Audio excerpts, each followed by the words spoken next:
الحمد لله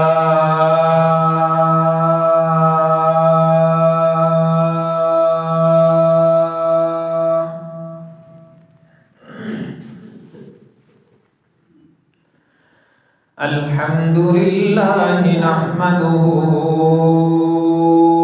ونستعينه ونستغفره ونؤمن به ونتوكل عليه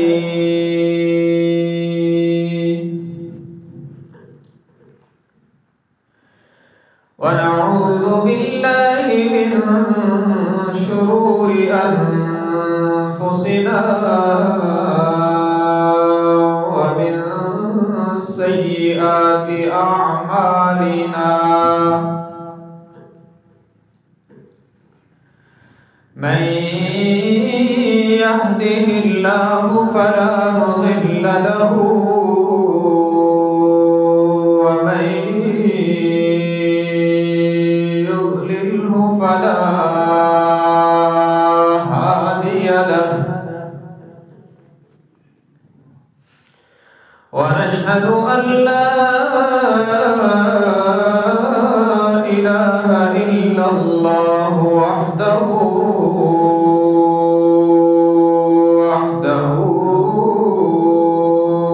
لا شريك له ونشهد أن سيدنا وسندنا وشفيعنا وقائدنا الأعظم وهادينا ومرشدنا ومأوانا وملجأنا ومولانا محمدا عبده ورسوله أرسله بالحق بشيرا ونذيرا وداعيا إلى الله بإذنه وسراجا منيرا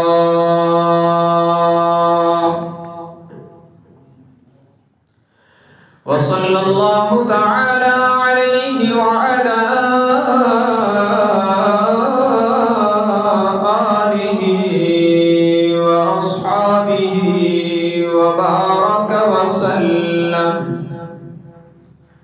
وبارك وسلم تسليما كثيرا كثيرا.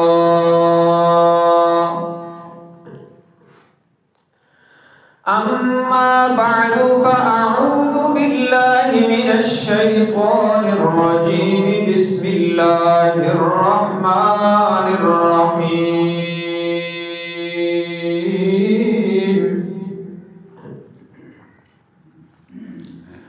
وجاء إخوة يوسف فدخلوا عليه فعرفهم وهم له منكرون.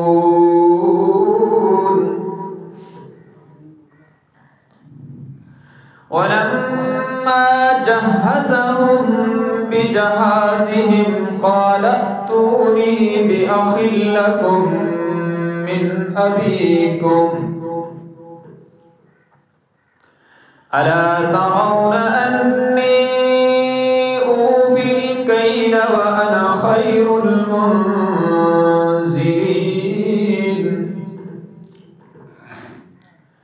فإن لم تأتوني به فلا كيل لكم عندي ولا تقربون. وقال قال لفتيانه اجعلوا بضاعتهم في رحالهم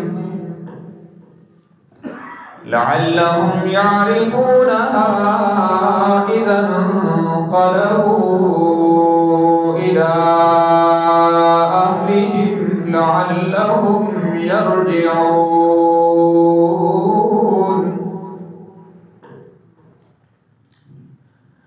فلما رجعوا إلى أبيهم قالوا يا أبانا منع منا الكيل فأرسل معنا أخانا نكتل وإنا له لحافظون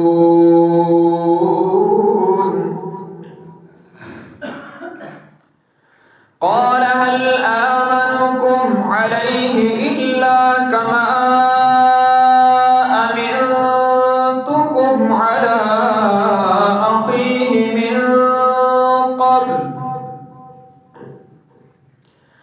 فالله خير حافظا وهو أرحم الراحمين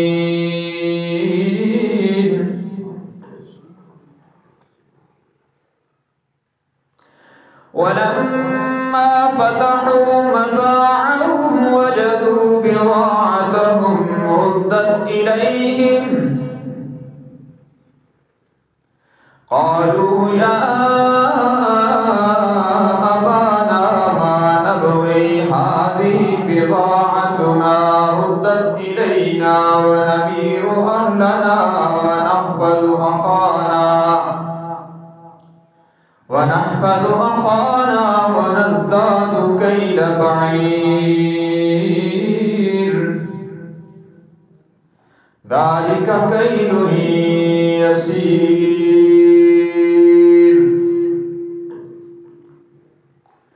وقال النبي صلى الله تبارك وتعالى عليه وسلم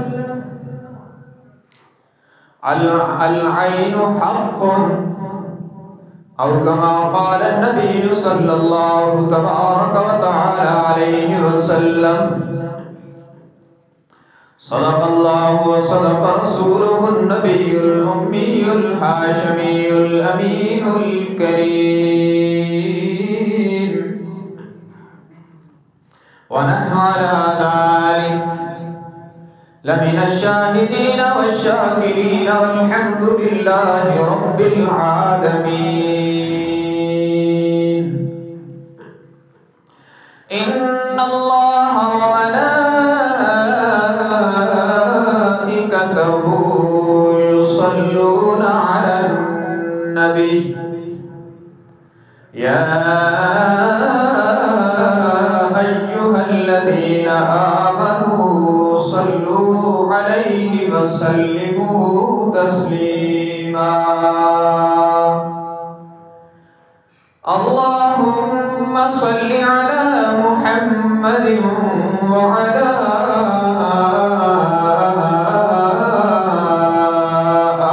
آل محمد كما صليت على إبراهيم وعلى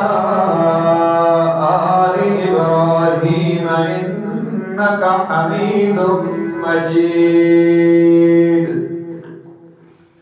اللهم بارك على محمد وعلى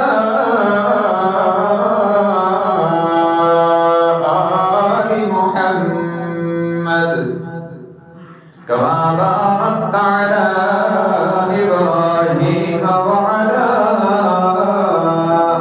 آل إبراهيم إنك حميد مجيد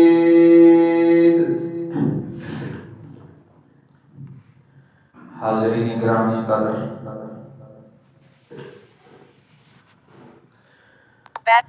آج کی تلاوت کردہ آیات بینات میں اللہ تبارک و تعالی نے حضرت یوسف علیہ السلام کے مبارک قصے کا 10واں مرحلہ بیان فرمایا ہے۔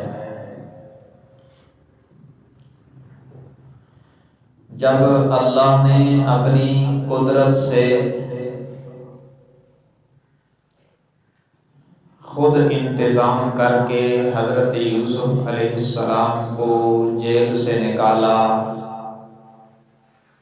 اور پھر ایک وقت آیا کہ مصر کا مطلق العنان بادشاہ بنایا، تو پھر حضرت یوسف علیہ السلام کی بتلائی ہوئی تعبیر کے مطابق 7 سال خوب بارشیں ہوئیں، ہر طرف ہریالی ہی ہریالی نظر آتی تھی، جدھر نظر پڑتی تھی تو علاقے سرسبز و شاداب نظر آتے تھے، خوشحال نظر آتے تھے۔ لیکن یہ 7 سال پورے ہوتے ہی اس وقت کا عالمی قحط پڑا، جو انہوں نے تعبیر دی تھی کہ 7 سال اچھی بارشیں ہوں گی اور 7 سال پھر قحط کے آئیں گے، تو بارشوں والے 7 سال گزرنے کے بعد قحط کے 7 سالوں کا آغاز ہوا۔ تو یہ قحط صرف مصر میں نہیں بلکہ مصر کے ساتھ اور علاقوں پر بھی محیط تھا، کنعان بھی اس میں شامل تھا۔ حضرت یوسف علیہ السلام مصر کے بادشاہ تھے اور حضرت یعقوب علیہ السلام کنعان میں رہتے تھے۔ درمیان میں ہزاروں میل کا فاصلہ ہے، لیکن اس قحط نے مصر کے ساتھ ساتھ دوسرے علاقوں کو بھی اپنی لپیٹ میں لیا، اور اس دوران حضرت یوسف علیہ السلام کی فیاضی اور سخاوت کا چرچا بھی اس دور کی آباد پوری دنیا میں ہونے لگا کہ مصر کا بادشاہ بڑا رحم دل، بڑا نیک اور بڑا سخی ہے۔ صرف اہل مصر کو نہیں بلکہ قحط سے متاثر ہر ملک کے نمائندے کو ایک معمولی سی قیمت پر غلہ عطا کرتا ہے۔ تو حضرت یعقوب علیہ السلام نے بھی اپنے بیٹوں کو مصر کے بادشاہ کے پاس غلہ لینے کے لیے بھیجا۔ اب اللہ کا وہ وعدہ پورا ہونے جا رہا ہے۔ جب حضرت یوسف علیہ السلام کو کنویں میں یہ بھائی ڈال رہے تھے، اس وقت اللہ تبارک و تعالیٰ نے حضرت یوسف سے کہا تھا، گھبرائیے نہیں، ایک وقت آئے گا کہ یہ منگتے بن کر آپ کے در پہ آئیں گے اور آپ کو پہچانیں گے بھی نہیں۔ اس وعدے کے پورا ہونے کا یہ پہلا سٹیپ ہے۔ برادران یوسف کی حضرت یوسف سے 3 ملاقاتیں ہوئیں، ان میں سے پہلی ملاقات ہے جو ان آیات میں ذکر ہے۔ حضرت یوسف علیہ السلام کی بادشاہت میں قانون یہ تھا کہ معمولی سی رقم پر، آج کی زبان میں اس کا ترجمہ کر رہا ہوں جو قرآن میں ہے، معمولی سی رقم پر ایک بندے کو ایک اونٹ کا بوجھ غلہ دیا جاتا تھا، جس کی تعداد مورخین، جس کی مقدار مورخین 5 من بتاتے ہیں۔ اور قانون یہ تھا کہ جو آتا اس کو بھی غلہ دیا جاتا، اور اگر کوئی ان کا گھر کا بندہ معذور ہوتا، آ نہ سکتا، تو اس کو بھی دیا جاتا اور خواتین کا حصہ بھی دیا جاتا۔ تو یہ 10 بھائی چلے حضرت یوسف علیہ السلام مصر کے بادشاہ تھے، لیکن ان بھائیوں کے تو وہم و گمان میں بھی نہیں تھا، اور اس وقت تک حضرت یعقوب کو بھی پیغمبر ہونے کے باوجود پتہ نہیں تھا۔ یہ جب مصر کے دربار میں آئے ہیں، تلک الایام نداولها بین الناس، اللہ فرماتے ہیں یہ دن ہیں ہم ان کو بدلتے رہتے ہیں۔ دیکھو نا ذرا وہ منظر بھی آپ نے سنا ہے قرآن میں کہ کبھی وہ وقت تھا کہ یعقوب علیہ السلام سے حضرت یوسف کو بڑے داؤ پیش سے لے گئے، اور پھر جو ہی حضرت یعقوب کی نظروں سے اوجھل ہوئے تو اس کو دھکے مارنے شروع کیے اور بے رحمی اور بے دردی کے ساتھ کنویں میں پھینکا تھا۔ لیکن آج اللہ نے انہی کو منگتا اور سوالی اور محتاج بنا کر دربار یوسف میں پیش کر دیا، اور ابھی انہیں پتہ بھی نہیں ہے۔ قرآن اس منظر کو بیان کرتا ہے، وَجَاءَ إِخْوَةُ يُوسُفَ فَدَخَلُوا عَلَيْهِ فَعَرَفَهُمْ وَهُمْ لَهُ مُنْكِرُونَ۔ فرمایا جب یوسف علیہ السلام کے بھائی ان کے پاس آئے، ان کے دربار میں داخل ہوئے، تو پہلی نظر پڑتے ہی جناب یوسف نے پہچان لیا کہ یہ وہی مہربان ہے۔ لیکن پیغمبر کا اخلاق دیکھیں، پیغمبر کا دل کتنا وسیع ہوتا ہے یہ بنانے والا رب ہی جانتا ہے۔ آج موقع تھا کہ جنہوں نے دھکے مار مار کے کنویں میں ڈالا تھا، آج وہ منگتے بن کے آئے ہیں، اور پہلی نظر حضرت یوسف نے پہچان لیا، لیکن وَهُمْ لَهُ مُنْكِرُونَ، ان میں سے کسی نے بھی نہیں پہچانا۔ اس کی وجہ کیا تھی؟ حقیقت تو اللہ ہی جانتا ہے۔ مفسرین نے کہا کہ دو وجہ تھی۔ ایک تو یہ تھی کہ جب یوسف علیہ السلام کو انہوں نے کنویں میں ڈالا تھا تو وہ تو بچے تھے، اور اب ہیں وہ بھرپور جوانی میں، تو بچپن سے جوانی تک انسان کے خط و خال کافی تبدیل ہو جاتے ہیں، اور یہ جب حضرت یوسف کو کنویں میں ڈال رہے تھے اس وقت بھی جوان تھے، تو ان کے اندر تو کوئی بڑی تبدیلی نہیں آئی۔ اور پھر یہ بھی تھا کہ حضرت یوسف علیہ السلام ہر آنے والے سے پوچھتے تھے کون ہو، کہاں سے آئے ہو، کس کی اولاد ہو، اور یہ تو بادشاہ سے نہیں پوچھ سکتے تھے۔ تو بہرحال حضرت یوسف نے تو ان کو پوری طرح پہچان لیا، مگر مجال ہے کہ کوئی تانا مارا ہو، ان میں سے کسی نے بھی نہیں پہچانا۔ انہوں نے اپنی آپ بیتی سنائی کہ ہم بڑے غریب لوگ ہیں، اللہ کے پیغمبر یعقوب کی اولاد ہیں، قحط نے ہمیں ستایا تڑپایا ہے، آپ کے دربار میں معمولی سی رقم لے کر حاضر ہوئے ہیں، عنایت کیجئے، ہمارے والد کا حصہ بھی دے دیں، اور ایک ہمارا بھائی، یہ 10 گئے تھے، بنیامین کو بھی چھوڑ گئے تھے۔ بنیامین ان کا باپ شریک بھائی تھا، حضرت یوسف علیہ السلام کا سگا بھائی تھا، اس کو بھی باپ کے پاس چھوڑ گئے تھے، تو کہا کہ ہمیں والد صاحب کا حصہ بھی دے دیں، اور ایک ہمارا چھوٹا بھائی ہے اس کا حصہ بھی دے دیں۔ حضرت یوسف علیہ السلام نے کہا کہ والد صاحب کا حصہ تو دیتا ہوں کیونکہ وہ بوڑھے ہیں، یہاں آ نہیں سکتے، لیکن بنیامین تو تمہارا جوان بھائی ہے، وہ کیوں نہیں آتا؟ اس کا حصہ نہیں ملے گا جب تک وہ آئے گا نہیں۔ قرآن اس کو بھی پوری طرح بیان کرتا ہے۔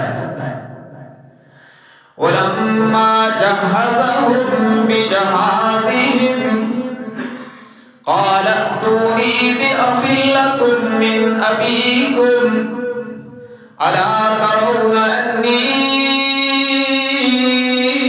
أُوفِي الْكَيْلَ وَأَنَا خَيْرُ الْمُنزِلِينَ۔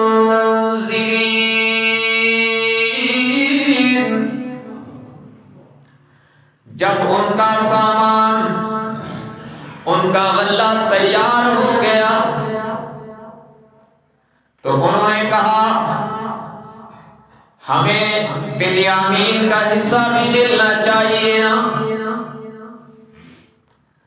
جناب یوسف علیہ السلام نے کہا نہیں، 3 کام کیے حضرت یوسف نے۔ بنیامین کو، اپنے سگے بھائی کو اپنے دربار میں لانے کے لیے انہیں 3 طرح سے انہوں نے اٹینڈ کیا۔ پہلے کہا کہ تم دیکھو نا، میں پورا غلہ دیتا ہوں اور تمہاری مہمان نوازی میں بھی میں نے کوئی کسر نہیں چھوڑی، کیونکہ حضرت یوسف کو پہچان گئے تھے کہ یہ میرے بھائی اور پھر پیغمبر کا اخلاق۔ حضرت یوسف علیہ السلام نے اپنے عملے کو حکم دیا تھا کہ یہ شام کے پیغمبر جناب یعقوب کی اولاد ہیں، انہیں شاہی مہمان سمجھو، منگتے نہ سمجھو۔ انہوں نے تو دھکے مار کے پھینکا تھا اور پیغمبر انہیں اعزاز دے رہا ہے۔ تو ان سے کہا کہ دیکھو میں نے تمہیں غلہ بھی پورا دیا، مہمان نوازی بھی تمہاری اچھی طرح کی، تو تم اپنے بھائی کو بھی لانا تاکہ اس کا بھی غلہ تم حاصل کر سکو۔ یہ دی ترغیب اور پھر دی دھمکی۔ پتہ تو تھا نا کہ یہ کوئی اتنی اچھی فطرت والے نہیں ہیں، ہو سکتا ہے نہ لائیں۔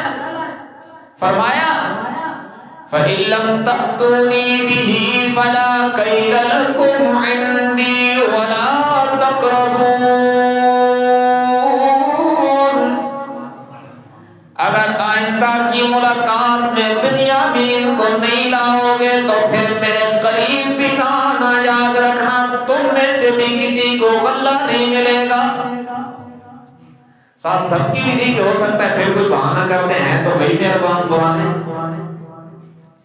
کہا اس کو لانا، اگر اس کو نہ لاؤ گے تو میرے دربار میں داخلہ ممنوع ہے، پھر صرف اس کا نہیں تمہارا بھی غلہ بند ہے۔ تھا تو کہا، تو پہلے دی ترغیب، پھر دی دھمکی، اور پھر پیغمبر کے اخلاق کا ایک اور پہلو دیکھیں۔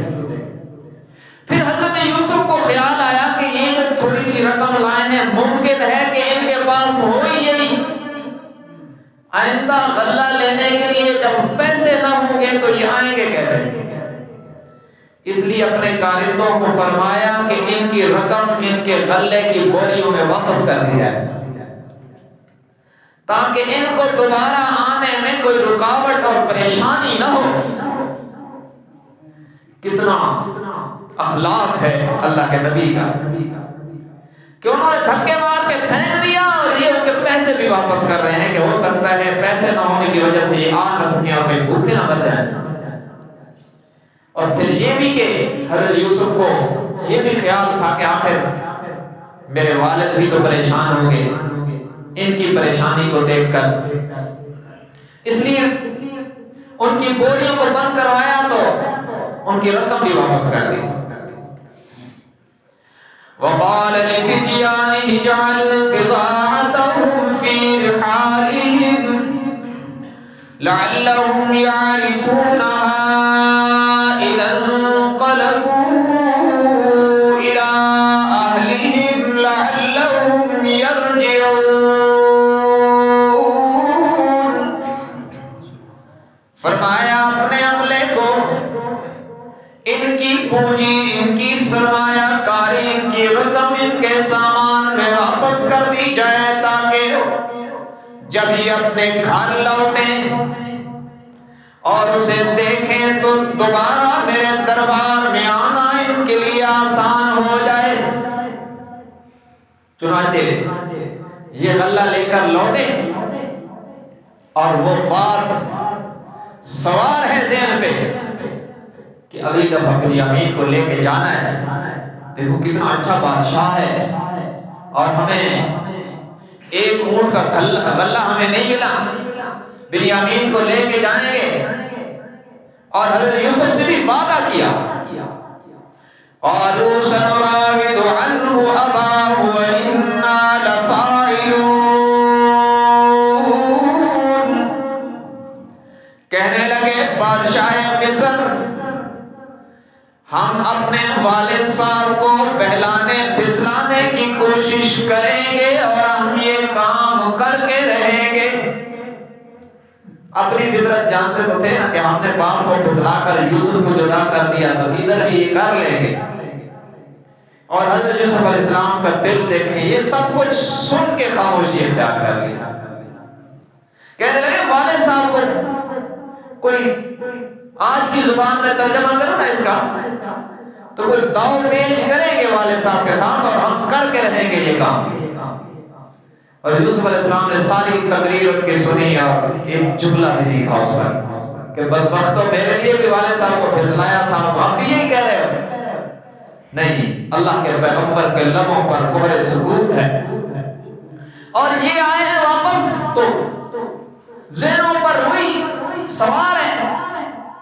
آتے ہی غلہ رکھا اور والد صاحب کو آپ بیتی سناتے ہوئے سب سے پہلے وہی بات کہی، فَلَمَّا رَجَعُوا إِلَىٰ أَبِيهِمْ قَالُوا يَا أَبَانَا مُنِعَ مِنَّا الْكَيْلُ۔ قرآن کہتا ہے جب لوٹے اپنے والد صاحب کے پاس، قَالُوا يَا أَبَانَا، اے ہمارے ابا جان۔ ذرا ان کا اور پیغمبر کا والد کو مخاطب کرنے کا انداز بھی دیکھ لیں۔ حضرت یوسف نے جب والد صاحب سے بات کی ہے نا، پہلے آپ پڑھ چکے ہیں پہلے سٹیپ پہ، انہوں نے یوں نہیں کہا یا ابی، ان کا یا ابتی، اے پیارے ابا جان، اور یہ یا ابانا، اے ہمارے ابا جان۔ ادھر پیار نہیں ہے، ادب نہیں ہے ادھر۔ حضرت یوسف کی گفتگو میں ادب ہے، ان کی گفتگو ادب سے خالی ہے۔ پیغمبر اور امتی میں بڑے فرق ہوتے ہیں۔ حضرت یوسف کے 12 بیٹوں میں حضرت یعقوب کے 12 بیٹوں میں پیغمبر تو صرف حضرت یوسف ہیں، باقی 11 میں کوئی پیغمبر نہیں۔ محقق بات یہی ہے، انہوں نے جو گفتگو کی ہے وہ ادب سے خالی ہے، اور حضرت یوسف نے جہاں بھی گفتگو کی ہے وہ ادب سے بھرپور ہے۔ تو انہوں نے کہا قالوا یا ابانا منع منا الکیل، کہنے لگے ابا جان بڑا اچھا بادشاہ ہے، بڑا نیک سیرت، بڑا با اخلاق ہے، بڑا شریف النفس انسان ہے، لیکن ہم سے ایک بندے کا غلہ روک لیا گیا ہے۔ ہمیں 10 بھائیوں کا غلہ تو مل گیا، آپ کا بھی مل گیا، لیکن ایک بندے کا بنیامین کا نہیں ملا۔ فَأَرْسِلْ مَعَنَا أَخَانَا نَقْتَلْ وَإِنَّا لَهُ لَحَافِظُونَ۔ ابا جان ہمارے بھائی کو بھی ہمارے ساتھ بھیجیے نا، تاکہ ہم اس کا بھی غلہ لائیں، باقی آپ فکر نہ کیجئے، ہم اس کی حفاظت پر جانیں لٹا دیں گے۔ یہ اس کا ترجمہ ہے، 3 لفظ، انا، بے شک ہم، لہو، اس بنیامین کی، لحافظون، البتہ پوری حفاظت کریں گے۔ یہ جملہ کیوں کہا؟ وہ جانتے تھے کہ والد صاحب پہلے ہی دکھی ہیں ہماری سازشوں کے نتیجے میں، تو بنیامین کے معاملے میں ہمارے اوپر اعتماد تو نہیں کریں گے، اس لیے اتنا سوچ سمجھ کر اور اپنی طرف سے بڑا بھاری جملہ بولا، جس کا ترجمہ یہ بنتا ہے کہ ہم اس کے پسینے پر خون بہا دیں گے۔ مگر آگے بھی تو اللہ کے پیغمبر ہیں، اتق فراست المؤمن فإنه ينظر من نور الایمان۔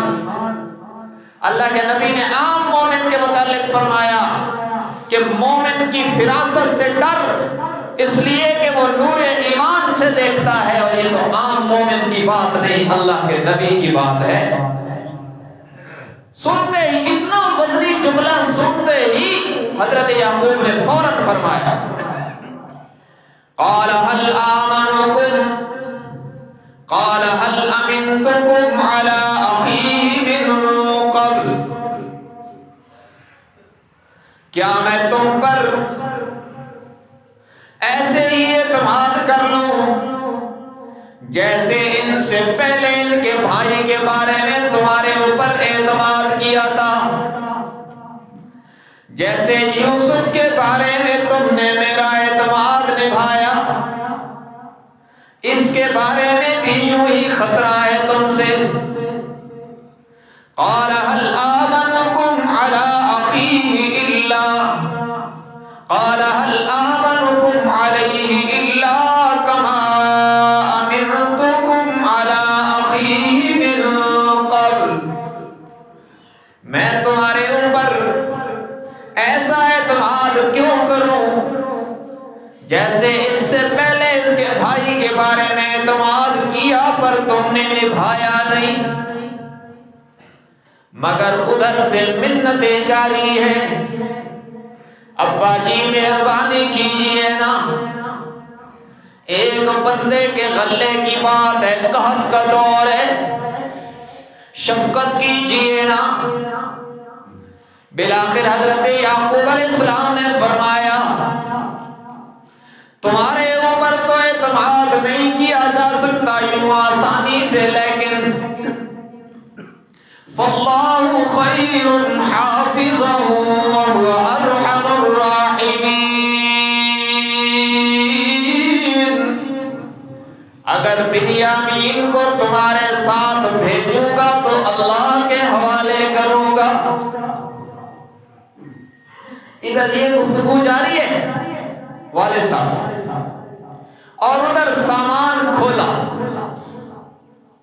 اب جب سامان کھولا تو اور حیران، وَلَمَّا فَتَحُوا مَتَاعَهُمْ وَجَدُوا بِضَاعَتَهُمْ رُدَّتْ إِلَيْهِمْ، جب سامان کھولا تو اپنی رقم کو بھی اس سامان میں واپس کیا ہوا پایا۔ کہنے لگی یا ابانا ما نبغی هذه بضاعتنا، کہنے لگے ابا جان ہمیں اور کیا چاہیے، اتنا نیک سیرت بادشاہ، اتنا با اخلاق بادشاہ ہے مصر کا جس نے ہماری رقم بھی واپس کر دی ہے۔ نمیر اہلنا ونحفظ اخانا وَنَزْدَادُ كَيْلَ بَعِيرٍ، ہم اس غلے سے اپنے اہل و عیال کی کفالت بھی کریں گے، اور اگر آپ ہمارے بھائی کو ہمارے ساتھ بھیجیں تو ان کی حفاظت بھی کریں گے، اور ایک اونٹ غلے کا زیادہ بھی لے آئیں گے، ہمارا تو کام بن جائے گا۔ ذالک کیل یسیر، اور یہ ایک اونٹ کا بوجھ غلہ لانا کوئی مشکل کی بات نہیں، آپ کی اجازت کی دیر ہے، ہمارا کام بن جائے گا۔ اتنا نیک بادشاہ جس نے ہماری رقم بھی واپس کر دی، ہمیں یقین ہے کہ اپنا کیا ہوا وعدہ پورا نبھائے گا۔ حضرت یعقوب نے واپس شدہ رقم بھی دیکھی اور اپنے بیٹوں کا اصرار بھی سنا، تو اب کیا کیا؟ پیغمبر کا طرز عمل ہمیں بہت کچھ بتاتا ہے۔ کیا کیا؟ پہلے اپنے بیٹوں کی تقریر سنی اور انہیں کہا کہ تمہارے اوپر یوں اعتماد کر لو جیسے پہلے کیا تھا، کیوں نہ میں بنیامین کو اللہ کے حوالے کروں۔ اور پھر ان سے جو قسم لی ہے نا، اس میں بھی پیغمبر کا اخلاق اور پیغمبر کی بصیرت کا فرمایا قال لن أرسله معكم حتى تؤتون موثقا من الله لتأتونني به إلا أن يحاط بكم فلما آتوه موثقهم قال الله على ما نقول وكيل.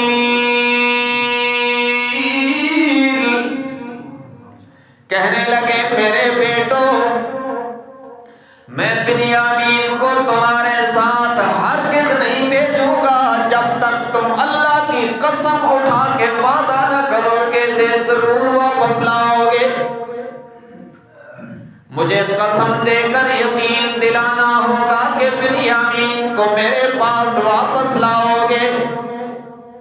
الا ان یحاط بکم، ہاں اگر تقدیر میں اللہ کی طرف سے کوئی حادثہ پیش آ جائے جس میں تم سارے ہی مغلوب ہو جاؤ تو تب تو بات اور ہوگی، لیکن عام حالات کے مطابق وعدہ کرو اللہ کی قسم اٹھا کر کے بنیامین کو زندہ سلامت میرے پاس لاؤ گے. دیکھیں نا پیغمبر نے قسم بھی لی اور یہ بھی کہا کہ اگر کوئی تقدیری معاملہ ہو جائے، کوئی حادثہ ہو جائے کہ تم سارے ہی مر جاؤ تو پھر تمہیں گناہ نہیں ہوگا کیونکہ وہ تو مجبوری ہے، لیکن تم یہ قسم دو کہ اپنی طرف سے اس کی حفاظت میں کوئی قسم نہیں، کوئی کسر نہیں چھوڑو گے اور میرے پاس زندہ اسے واپس لاؤ گے. انہوں نے قسم دی. فَلَمَّا آتَوْهُ مَوْثِقَهُمْ قَالَ اللَّهُ عَلَى مَا نَقُولُ وَكِيلٌ. قرآن کہتا ہے جب انہوں نے قسم اٹھا کے کہا ابا جان ہم بنیامین کو واپس لائیں گے، پوری طرح اس کی حفاظت کریں گے، فرمایا حضرت یعقوب علیہ السلام نے یہ گفتگو کی اپنے بیٹوں سے اور انہوں نے قسم دے کر یقین دلا دیا. تو حضرت یعقوب نے کہا اللہ قال، حضرت یعقوب کا جملہ ہے اللہ علی ما نقول وکیل. ہم جو یہ آپس میں عہد و پیمان کر رہے ہیں میں اس عہد و پیمان پر اللہ کو گواہ بنا رہا ہوں، میرا رب نگران ہوگا تمہارا، ہمارے اس معاہدے پر گواہ بھی میرا رب ہے. چنانچہ یہ معاہدہ ہو گیا باپ اور بیٹوں کے درمیان، اور برادران یوسف بنیامین کو لے کر جب کنعان سے نکلنے لگے تو حضرت یعقوب نے اپنے بیٹوں کو نصیحت کی. کون ہے بیٹے؟ جنہوں نے یوسف علیہ السلام کو پہلے کنویں میں پھینک دیا اور حضرت یعقوب سے جدا کر دیا، اور حضرت یعقوب کو یقین بھی تھا کہ اس کو بھیڑیے نے نہیں کھایا، انہی نے کوئی سازش کی ہے، اس کا اظہار بھی انہوں نے کیا تھا، لیکن اس کے باوجود اولاد کی اصلاح کی فکر کر رہے ہیں. بیٹوں کو آنکھ نہیں کیا، گھر سے نہیں نکالا. اللہ نے اس کو قرآن بنا کر ہمیں بتلایا کہ بچوں سے غلطی بھی ہو جائے تو باپ ان کی اصلاح کی فکر کرتا ہے، انہیں گھر سے نکال کر لاوارث نہیں کرتا. اصلاح کی فکر کی، پھر بھی اتنی نافرمانی ہے، اتنی بڑی نافرمانی ہے کہ اپنے بھائی کو باپ سے جدا کر دیا اور اس کو بیچ دیا اور مارنے تک کی تدبیریں کی، سازشیں کی. اور حضرت یعقوب علیہ السلام کو سال سال تک اس بیٹے کی جدائی میں رونا پڑ رہا ہے، لیکن ان بیٹوں کی دنیا اور آخرت کو برباد نہیں، پھر بھی ان کی آبادی کی فکر کر رہے ہیں. اب جب یہ نکلے ہیں تو کیا نصیحت کی ہے؟ کیونکہ پیغمبر کی اولاد تھی، 11 کے 11 بیٹے اللہ کے نبی کے ہیں، اور ظاہر ہے پیغمبر کا بیٹا ہو حسین کیوں نہ ہو. اور پھر حضرت یعقوب یوسف علیہ السلام نے پہلی بار ان کی مہمان نوازی بھی خوب کی تھی تو اہل مصر کی نظریں بھی ان پر تھی۔ اب حضرت یعقوب علیہ السلام کو یہ فکر لاحق ہوئی کہ کہیں ان کے اکرام کو اور ان کے پروٹوکول کو دیکھ کر اور ان کی قد و قامت کو دیکھ کر اہل مصر میں سے کسی کی نظر نہ لگ جائے۔ اور یاد رکھنا نظر برحق ہے۔ ہمارے پیغمبر صلی اللہ علیہ وسلم نے فرمایا العین حق، نظر برحق ہے۔ بلکہ حدیث شریف میں ہے کہ ایک صحابی حضرت سہل ابن حنیف رضی اللہ عنہ، بہت خوبصورت جسم اللہ نے انہیں عطا کیا تھا، تو ایک اور صحابی حضرت ربیعہ بن عامر، ان کی نظر پڑ گئی تو انہوں نے کہا واہ کیا بات ہے، اتنا خوبصورت۔ اور نظر پڑتے ہی حضرت سہل ابن حنیف کو شدید بخار ہو، اور انہوں نے نبی علیہ السلام کے پاس آ کے عرض کیا کہ مجھے اس طرح شدید بخار ہوا ہے۔ آپ نے فرمایا کہ کسی نظر تو نہیں پڑی؟ انہوں نے کہا اس طرح ان کی نظر پڑی تھی اور انہوں نے یہ جملہ کہا۔ آپ نے فوراً اس صحابی کو بلا کے فرمایا الا ما یقتل اللہ بارکتا، ارے اللہ کے بندے اپنے بھائی کو کیوں قتل کرتے ہو یوں نظر لگا کر؟ یہ کیوں نہیں کہتے کہ اللہ تجھے برکت دے؟ یہ کیوں نہیں کہتے ماشاء اللہ لا قوت الا باللہ؟ اور پھر اس سے فرمایا جس کی نظر لگی تھی کہ تم وضو کر کے پانی جمع کرو، اور اس نے وضو کیا اور اس پانی کو جمع کیا، اور حضور علیہ السلام نے سہل ابن حنیف کو فرمایا کہ اس سے نہا لو تمہاری نظر اتر جائے گی۔ یہ اس وقت ہے جب نظر لگانے والے کا پتہ بھی ہو نا۔ اگر نظر لگانے والا معلوم ہی نہ ہو تو پھر بھی ایک مجرب عمل ہے اور آسان عمل ہے، ہر بندہ کر سکتا ہے۔ کسی کو نظر لگ جائے نا تو یہ میں آپ کو ایک عمل بتلا رہا ہوں، یہ اتنا مجرب ہے لیکن لوگ سمجھتے ہیں کہ یہ تو مولوی صاحب سے دم کروایا انہوں نے سورہ فاتحہ پڑھی ہے اور تو کچھ نہیں پڑھا۔ لوگ سمجھتے ہیں کہ یہ معاذ اللہ کوئی معمولی چیز ہے۔ ایک بندے کو بچھو نے کاٹ لیا، میرے پاس آئے، میرا ایک دوست ہے وہ اس ٹائم میں بڑے ماہر ہے، میں نے ان کو فون کیا کہ اس کو دم کر دو۔ انہوں نے فون کیا اور اس کو فون پر پھونک ماری تو اس کا درد ختم ہو گیا۔ مجھے کہتا ہے عجیب بات ہے، پڑھی تو صرف الحمد تو ہے لیکن درد ختم ہو گیا۔ میں نے کہا اللہ کے بندے اس کو معمولی سمجھتے ہو؟ حضور علیہ السلام نے فرمایا فاتحہ موت کے علاوہ ہر بیمار کے لیے شفا ہے، اس کو تم کیا سمجھتے ہو؟ تو یہ جو نظر ہے اس کا ایک بزرگان دین نے عمل ترتیب دیا ہے۔ 7 بار پہلے درود شریف پڑھ لیں، درود ابراہیمی جو نماز میں پڑھتے ہیں یہ پڑھ لیں تو بہت اچھا ہوگا۔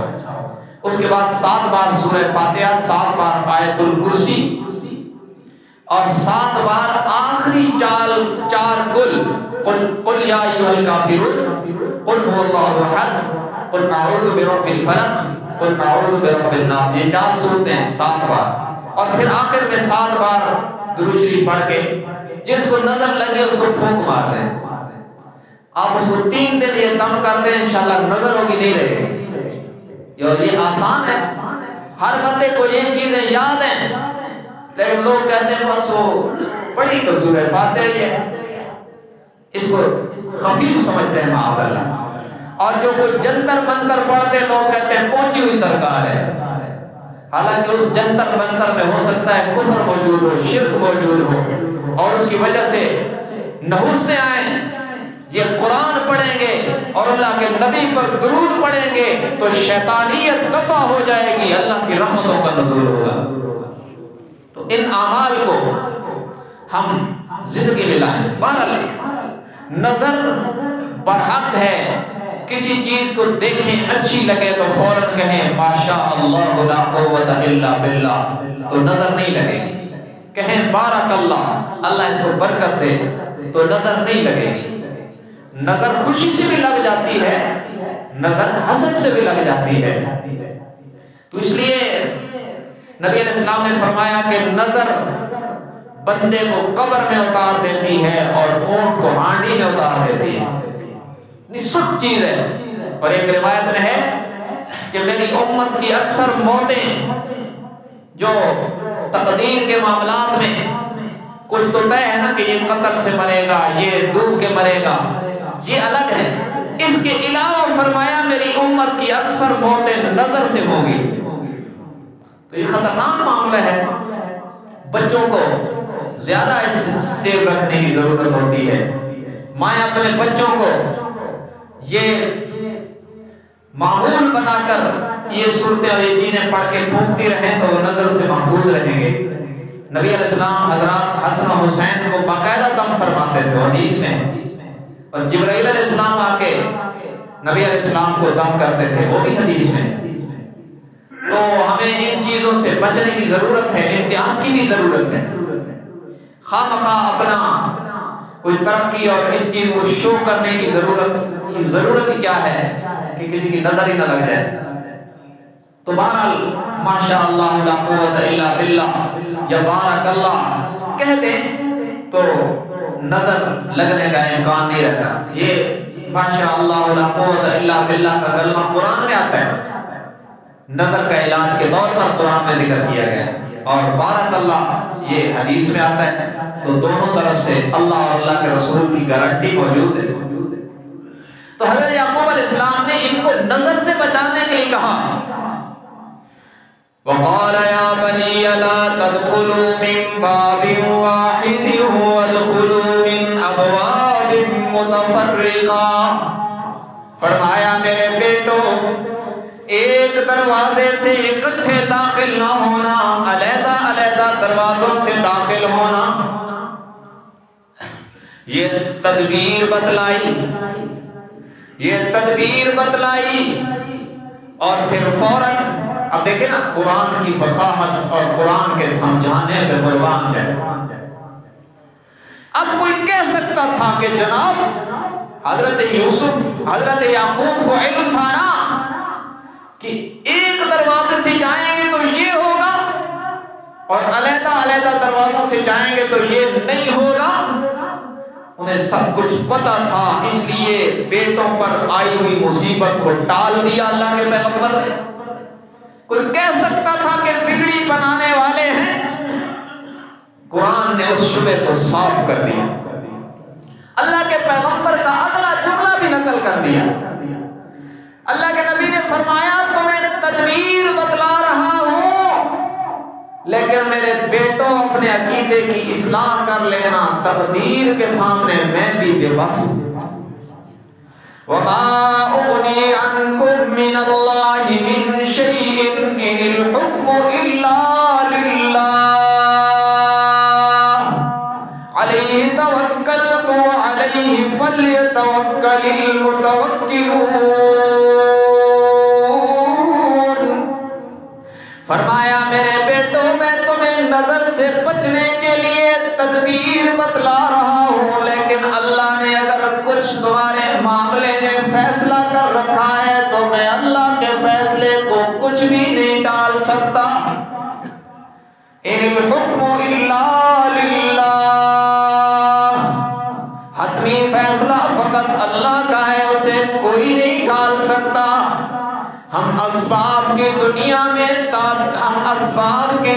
میں تدبیریں کر سکتے ہیں، لیکن اعلان یہ ہے وعد اللہ فلیتوکل المتوکلون. ہم اسباب کو اپنا کر نتیجہ اپنے اللہ کے حوالے کر دیتے ہیں، اور ایمان والوں کو زندگی میں کرنا بھی یہی چاہیے. وَلَمَّا دَخَلُوا مِنْ حَيْثُ أَمَرَهُمْ أَبُوهُمْ. قرآن کہتا ہے حضرت یعقوب کی بتائی ہوئی تدبیر کے مطابق ان کے بیٹے الگ الگ دروازوں سے داخل ہوئے. مَا كَانَ يُغْنِي عَنْهُمْ مِنَ اللَّهِ مِنْ شَيْءٍ. پہلے یعقوب نے اپنی بے بسی کا اظہار کیا، اب اللہ بھی ان کی بے بسی اور اپنی بے نیازی بتلا رہا ہے. فرمایا بیٹوں نے باپ کے حکم کی تعمیل کرتے ہوئے الگ الگ دروازوں سے داخل ہونے والی تدبیر پر عمل کیا، لیکن رب کہتا ہے ما کان یغنی عنکم من اللہ من شیء الا حاجتا فی نفس یعقوب قضاها۔ حضرت یعقوب اللہ کی طرف سے آنے والی کوئی مصیبت اپنے بیٹوں سے ٹالنے کے مالک نہیں تھے، بلکہ اسباب کی دنیا میں صرف تعبیر و تدبیر ہی بتلا سکتے تھے۔ بعض مفسرین نے یہاں کہا ہے کہ وہ الگ الگ دروازوں سے داخل ہوئے، لیکن پھر بھی بعض کو نظر لگ گئی۔ تو اللہ کہتا ہے ما کان یغنی عنکم من اللہ من شیء، اپنے بیٹوں کو بچانا کوئی پیغمبر کے اختیار میں تو نہیں تھا، لیکن اسباب کی دنیا میں تدبیر بتلا دی، دنیا کو سبق دے دیا کہ اسباب اختیار کر کے نتیجہ رب کے حوالے کرنا، یہ اہل ایمان کی صفت۔ وَإِنَّهُ لَذُو عِلْمٍ لِّمَا عَلَّمْنَاهُ وَلَٰكِنَّ أَكْثَرَ النَّاسِ لَا يَعْلَمُونَ۔ قرآن کہتا ہے یہ جو یعقوب علیہ السلام نے اپنے بیٹوں کو نظر سے بچنے کے لیے تدبیر بتلائی، یہ تدبیر بھی انہوں نے اپنی رائے سے نہیں بتلائی، بلکہ یہ تدبیر بھی ہم نے وحی کے ذریعے سے اپنے پیغمبر کو خود سکھائی ہے۔ وَلَٰكِنَّ أَكْثَرَ النَّاسِ لَا يَعْلَمُونَ۔ فرمایا ہم تو تدبیریں پیغمبروں کو خود سکھا دیتے ہیں، لیکن لوگ انہیں جانتے نہیں ہیں، لوگ اس بات کو جانتے نہیں، لوگ پیغمبر کی زبان سے اس طرح کی باتیں سن کر اللہ کو چھوڑ کر انہیں ہی مشکل کشا بنا دیتے ہیں۔ دیکھیں قرآن کا کتنا واضح فیصلہ ہے۔ اوپر یعقوب علیہ السلام تعبیر بتلا رہے، تدبیر بتلا رہے نظر سے بچنے کی، تو تب خود بھی کہہ رہے ہیں کہ میں اسباب کی دنیا میں تدبیر بتلا رہا ہوں، باقی مختار کل میں نہیں، میرا رب ہے۔ اور پھر جب رب بتلا رہا ہے تو رب بھی کہہ رہا ہے کہ بیٹوں نے ان باپ کی وصیت کے مطابق عمل تو کیا، لیکن والد صاحب بتا سکتے ہیں، بچا نہیں سکتے۔ بچانے والا کون ہے؟ اللہ۔ یہ اختیار اللہ نے اپنے پاس رکھا ہے، اور اللہ فرماتے ہیں کہ پیغمبر کا یہ بتلانا بھی ہمارے بتلانے کے بعد ہے، لیکن لوگ ظاہر زبان سے سن کر اسی کو پوجنا شروع کر دیتے ہیں، بتلانے والے رب کو بھول جاتے ہیں۔ بہرحال یہ بیٹے والد صاحب کی بتائی ہوئی تدبیر کے مطابق دوبارہ دربار یوسف میں آئے ہیں۔ اب یہاں سے اس مبارک تذکرے کا 11واں مرحلہ شروع ہوگا، اور اس پر آئندہ جمعہ کے خطبہ میں انشاءاللہ بات کریں گے۔ 11واں مرحلہ ہم آئندہ جمعہ کے خطبہ میں شروع کریں گے۔ ایک مسئلہ ایک ساتھی نے پوچھا ہے کہ یہ آخر میں بتا دیں، جو جمعہ کی دوسری اذان ہے خطبہ سے پہلے والی، جمعہ کی پہلی اذان کا حکم اور ہے، باقی نمازوں کی اذانوں کا سب کا حکم اور ہے، اور جمعہ کی دوسری اذان کا حکم اور ہے۔ پوچھا یہ کہ جمعہ کی دوسری اذان کا جواب، اور اس میں جب حضور علیہ السلام کا نام آتا ہے تو بعض لوگ درود پڑھتے ہیں، اور یہ مسئلہ جب بتلایا جاتا ہے تو فتویٰ بھی لگ جاتا ہے کہ یہ درود کے منکر ہے معاذ اللہ۔ تو ایسی بات نہیں ہے، یاد رکھنا جمعہ کی دوسری اذان خطبے کے حکم میں ہے۔ جیسے خطبہ ہو رہا ہو نا، آپ سنتے نہیں پڑھ سکتے، اس لیے کہ یہ نماز سنت اور خطبہ سننا واجب ہے، تو یہ اذان کا حکم بھی یہی ہے کہ اس کو سننا واجب ہے خاموشی کے ساتھ، اس کا جواب بھی نہیں دینا۔ حضور اکرم صلی اللہ علیہ وسلم کا ذکر ہو اشہد ان محمد رسول اللہ، اس کے جواب میں صلی اللہ علیہ وسلم بھی نہیں کہنا۔ خاموشی سے اذان کو سننا ہے جیسے خطبے میں خاموشی سے خطبے کو سننا ہے۔ یہ حکم ہے، یاد رکھنا۔ یہ نہ کہنا کہ یہ درود کے منکر ہیں کہ درود نہیں پڑھنے دیتے۔ ویسے بھی عام اذانوں میں جو حکم یہ ہے کہ آپ اذان کا جواب دیں، درود اذان کے بعد پڑھیں۔ ہم تو اذان کا جواب دیتے نہیں ہیں، اور کوئی کہے کہ اشہد ان محمد رسول اللہ کے جواب میں درود شریف نہیں، یہی جملہ کہنا چاہیے۔ کہتے ہیں مولوی صاحب درود کے منکر ہے، کہتے ہیں درود نہ پڑھو۔ اور لوگوں کو بتائیں نا، لوگ اذان ختم ہوتی ہے، لوگ کہتے ہیں لا الہ الا اللہ محمد رسول اللہ۔ کسی کو مسئلہ بتائیں نا کہ اذان کے بعد کلمہ مسنون نہیں، اذان کے بعد درود اور دعا مسنون ہے، تو کہتے ہیں ایک کلمے دے منکر۔ ہماری عوام جو نا عقل الٹی ہے۔ یاد رکھنا، اذان میں آپ صلی اللہ علیہ وسلم نے فرمایا قولوا مثل ما یقول المؤذن، یوں کہو جیسے مؤذن کہتا ہے۔ ہاں، حی علی الصلاۃ حی علی الفلاح کے جواب میں لا حول ولا قوت الا باللہ، اور الصلاۃ خیر من النوم کے جواب میں صدقت وبررت وبالحق نطقت، اور اسی طرح قد قامت الصلاۃ کے جواب میں اقامہ اللہ اقامہ ما دامت السماوات والارض وغیرہ کلمات ہیں۔ اس کے جواب میں، اور پھر جب اذان ختم ہونا، پھر اذان کا آخری جملہ ہے لا الہ الا اللہ، تو آپ بھی کہیں لا الہ الا اللہ۔ اس کے بعد محمد الرسول اللہ سنت سے ثابت نہیں ہے۔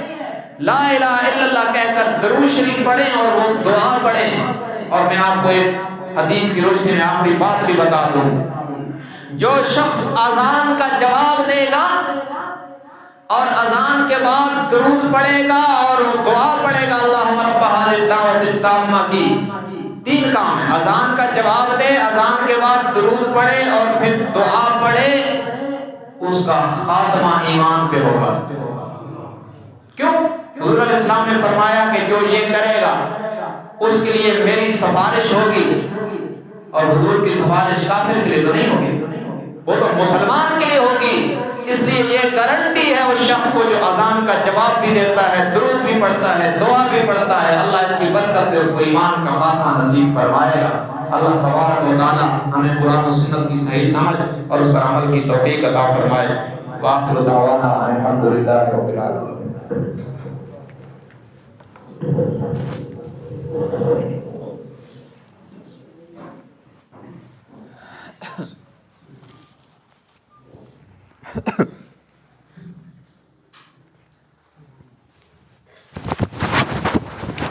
Android